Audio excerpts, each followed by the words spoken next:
So you've probably been there, even if you aren't a parent, where you see a toddler running away with their arms pumping, giggling with joy, or maybe you saw the adult following. Maybe they were laughing and maybe they weren't.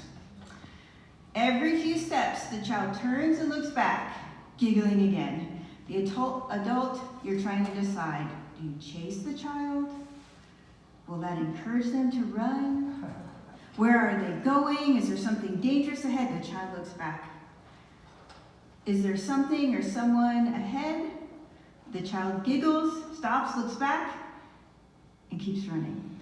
There may be nothing more frustrating to a parent as a young child than that moment, because it's scary. But guess what? It turns out that it's necessary, even essential for that running away and turning back and checking on you to see if you're still watching.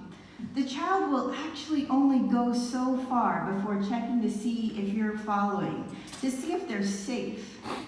That's why they look to you. And believe it or not, that is an important developmental step, affecting the child's entire life. The toddler knows you will be there and knows he or she can count on adults in their lives, so they can explore and learn and grow. It's not really about you or about the child, it's about the relationship between you two, and it affects both of you. Today is Children's Sabbath. It was started many years ago by the Children's Defense Fund, and it's a chance to focus on the issues of children in our country. Today I'm going to spend some time talking about the Children's Sabbath and as it connects today's story from Job, as well as another story from the lectionary from the New Testament, the Children Worship and Wonder story about Jesus and the children, and to the Children's Sabbath theme of where do you hurt? Not where do I hurt, because it's not about me or about you, it's bigger than that. So there are many things to figure about what hurts children today in our country. Before COVID, 1 in 7 children in the U.S. lived in poverty. 1 in 6 of children under 5.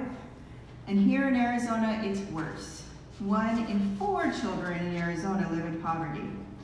That, for those wondering, is, for a family of 4, an income of about $26,000 a year. 1 in 7 children live in households that are food insecure. That means there isn't enough food for everyone in the home to eat. 1 in 9 are without health insurance, and we could go on and on with numbers about concrete issues like income inequality and homelessness, or more abstract ones like anxiety, depression, or maybe a combined trauma of all of those things.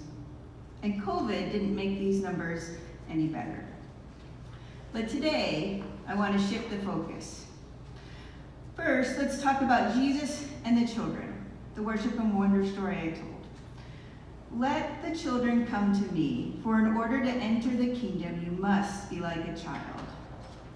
I wonder what the children said to Jesus. I imagine they asked him lots of why questions, followed by, did you know? Jesus, did you know? Not afraid to question or share their knowledge like the children with us today. Of course, I imagine the children brought their special things, maybe special rocks, sparkly ones, or ones with stripes, ones just big enough for their hand, their prized possessions to give Jesus, or perhaps a special leaf or an insect. I'm fairly sure they didn't have colored pencils, but I'm sure they will share whatever artwork they just created, perhaps their equivalent of Pokemon drawings with Jesus.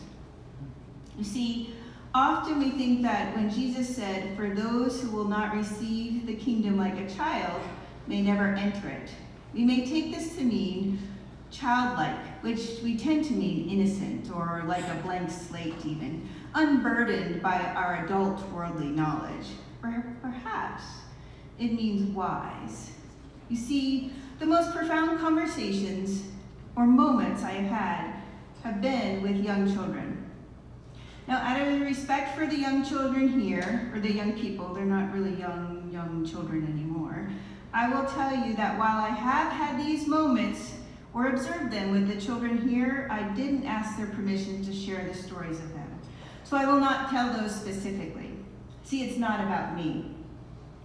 Permission is it's a sign of respect, a respect we don't often extend to the child, especially in today's social media and meme-focused world.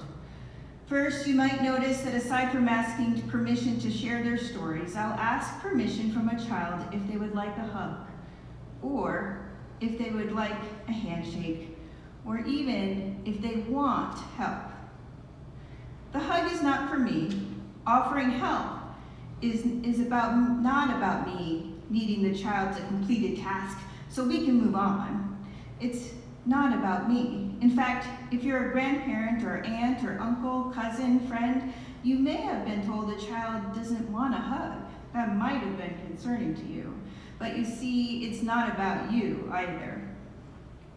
So back to those profound moments that we need to learn from. Like a child might also mean focusing on the process, on the journey. You might have seen this too. I remember 4-year-old Aiden drew and drew and drew, covering his paper, mostly blue and a little green, all morning, creating and creating and creating, and the next time I looked, he was crumbling it, throwing it away, starting again. Now, I assumed mistakenly that he was upset or frustrated, but I waited and watched him start over. And this time, after coloring, he was cutting and cutting and cutting and cutting into the tiniest pieces. Was he frustrated again, I wondered? Or maybe cutting was going to be glued into some final product, because that tends to be what we focus on. Nope, it was the process that was magical. No need for permanence, no need to share or to demonstrate. So following Jesus along the way, where perhaps there is not really a destination, children might show us to focus on that process. The process, see, is not even about the child. It's about the process. Now, perhaps like a child means to value all life and relationships. When I was teaching the playground, we would share, the children considered sharing it with the insects that lived there. So while they may be examined and held and even collected, beetles, the beetles that didn't belong to us, of course, we shared it with. Now, small packs of children would find where different groups of insects lived and hypothesize about what they ate and what they needed and what their homes would look like. And they would also quickly learn that some children, like Haley, did not like insects, so they would warn her if she came close to their temporary insect collections. And any small beetles found inside the classroom were carefully walked outside so that they could find their families too. One morning, we discovered the class guinea pig had passed away when we arrived at school. I asked the children what we should do. Remember, it's not about me. So they decided to spend the morning drawing pictures of their favorite time with Bubbles, the guinea pig. And then later that day, we took shovels outside and dug a hole and buried Bubbles in a box where some of them put their pictures. Now, I asked the children if there was anything else we should do. Someone suggested that we put our favorite rocks to mark the spot. Anything else? I asked. Remember, it's not about me or about what I feel like should be done. Now, Derek suggested that we sing a song. Remember, these are 3, 4, 5-year-olds, and so I asked, what song? Twinkle, twinkle, little star. Sweet, I know, but actually profound. See, it's a song they all knew. It connected them to each other, and actually it connected them to their family too. And it brought joy. It wasn't about the individual. It was about the relationships. So let's get back to that Job scripture that Tammy read today. It's kind of long, and I feel like God is talking with Job. Actually, maybe he's a little angry with Job. I feel like God is basically putting Job in his place. God goes on and on about things that God has done. or God knows that Job cannot possibly know or understand. God is telling Job to think bigger, that perhaps Job doesn't know everything. Perhaps Job can't understand. To me, God is saying, it's not about you, Job. It's more than that.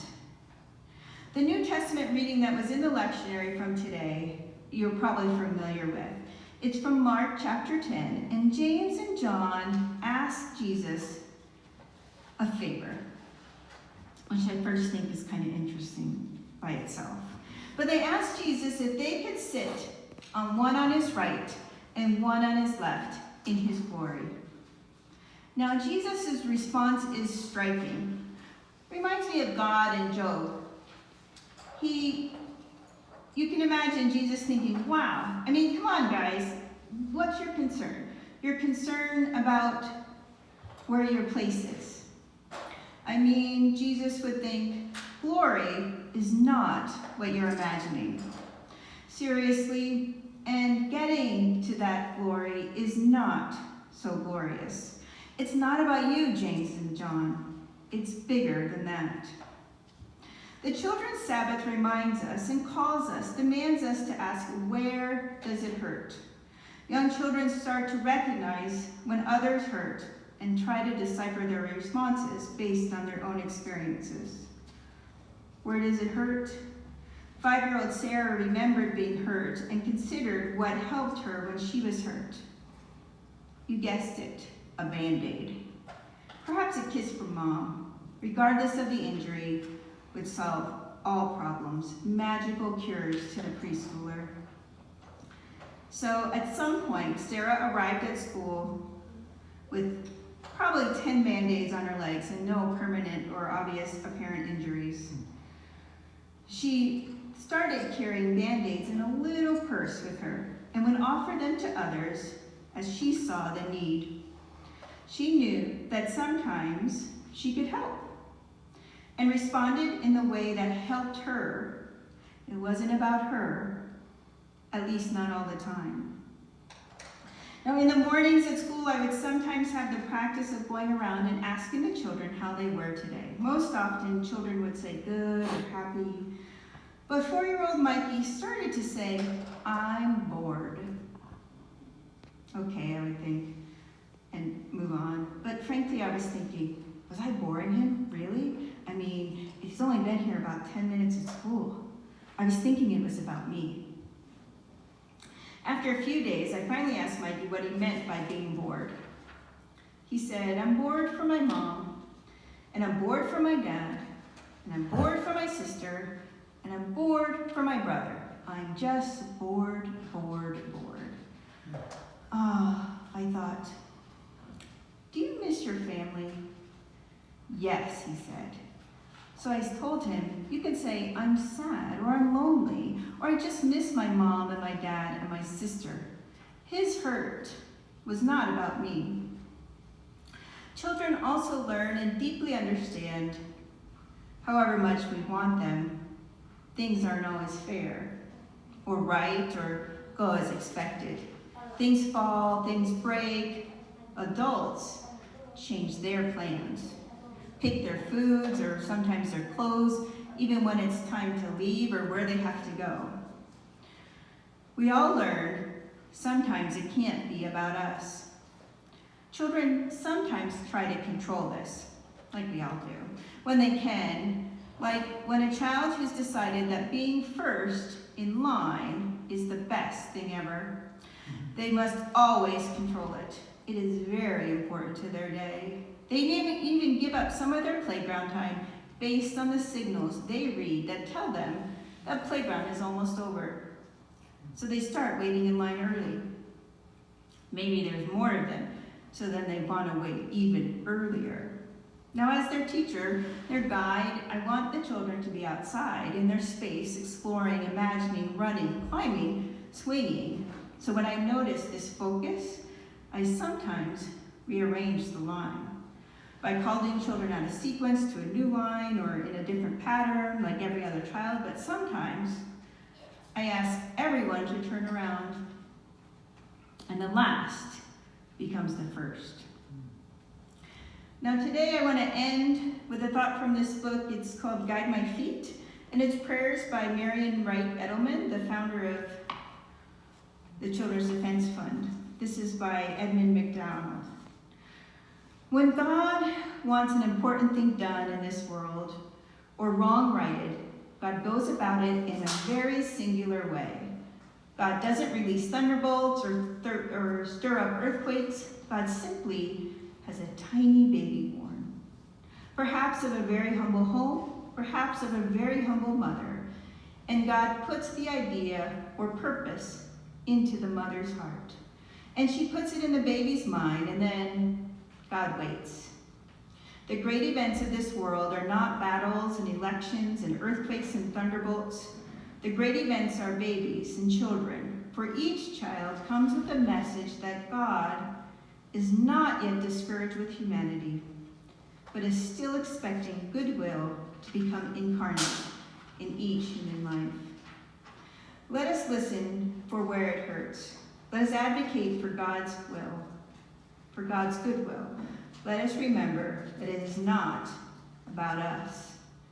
It's bigger than we imagine.